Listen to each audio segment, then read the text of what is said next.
New at 6, a Central Florida pastor is back to work after recovering from COVID-19. News 6's Nadine Yanis spoke with him about how he dealt with the potentially deadly disease.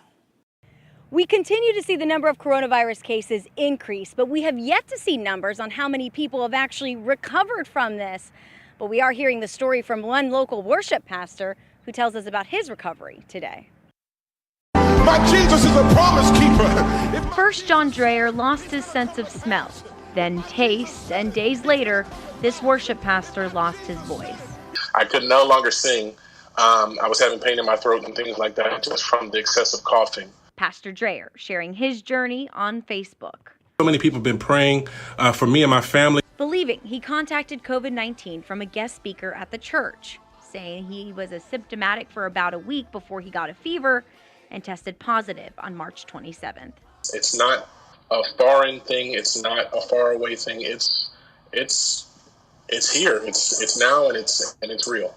The next day, he got a call from the health department to self-quarantine for 14 days. Though they weren't tested, doctors assumed his wife and kids had it too. My wife, at her worst point, had no sense of taste and smell. That she didn't really develop anything beyond that. But Dreher said he had violent coughs for about 10 days. People were texting me every day, "Hey, you feeling better?" I'm like, "No." "Hey, you feeling better?" I'm like, "Hey, you feeling better?" No. The doctor prescribing him a cough suppressant. And at home, he drank at least a gallon of water a day and loaded up on vitamin C. What surprised him? Probably the fact that, it went on for as long as it did. Grateful, by the end of the 14-day quarantine, he'd recovered.